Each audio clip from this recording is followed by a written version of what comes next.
जहां मंत्रिमंडल का संभावित फॉर्मूला तय हो चुका है। बीजेपी के 15 से 16 मंत्री होंगे। सूत्रों के हवाले से ये बड़ी खबर है। जेडीयू के 14 प्लस 1 मंत्री हो सकते हैं। एलजेपी आरबी कोटे से 3 मंत्री हो सकते हैं। सूत्रों ने ये खबर बताई है। आपको बता दें कि आरएलएम और हम से भी एक मंत्री होंगे, तो 6 एमएलए पर 1 मंत्री का ये फॉर्मूला सेट किया गया है।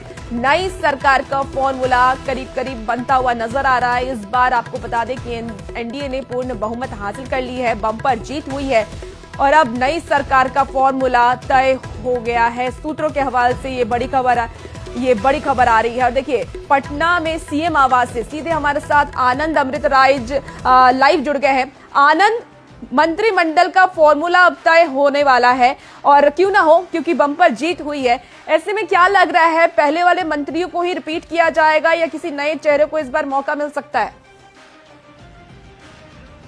देखिए, नए चेहरे को मौका मिलेगा या पुराने चेहरे रिपीट करेंगे, ये तो 2-3 दिनों में तस्वीर साफ हो जाएगी। लेकिन एक खबर ये भी आ रही है कि कई मंत्री जो पिछले बार के सरकारी मंत्री थे, उनका पत्ता कट सकता है। इस बार कई नए चेहरे पे दांव खेले जा सकते हैं, क्योंकि दोनों पार्टियों को एक बड़ी बहुमत मिली है और दोनों पार्टियों की कोशिश होगी कि ऐसे नेताओं को आगे किया जाए जो आने वाले भविष्य में जेडीयू हो या बीजेपी हो या फिर माफ कीजिएगा जेडीयू और बीजेपी हो, जिनके मंत्रिमंडल में पिछली बार थे, तो उनकी पूरी कोशिश होगी ऐसे मंत्रियों को आगे बढ़ाया जाए जो पार्टी को आगे लेकर बढ़ सके।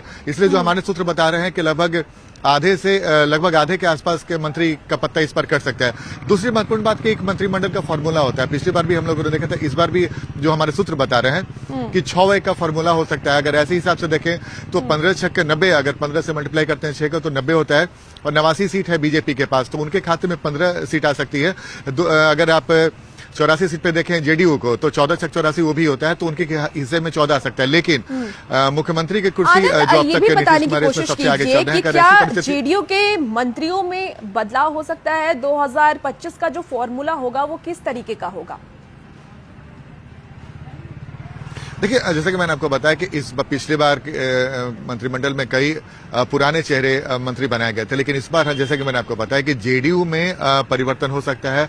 3-4 पुराने चेहरे को हटा के नए चेहरे को लाया जा सकता है और खासकर कई ऐसे जातीय समीकरण है जिसको साधने की कोशिश होगी। अति पिछड़ा को साधने की कोशिश होगी, कुशवाहा समाज को साधने की कोशिश होगी और इसके अलावा सवर्ण की संख्या भी ठीक ठाक है, जेडीयू की तरफ से भी है, दलित की संख्या भी अच्छी खासी है। तो जेडीयू की पूरी कोशिश होगी कि जिस हिसाब से उन्होंने उम्मीदवार उतारे थे जातीय समीकरण को देखते हुए, उसकी तस्वीर मंत्रिमंडल में भी दिखे। और इसी वजह से मैं आपको बता रहा हूं कि इस बार नए चेहरे की भी वापसी हो, नए चेहरे को भी मौका मिल सकता है। 4 के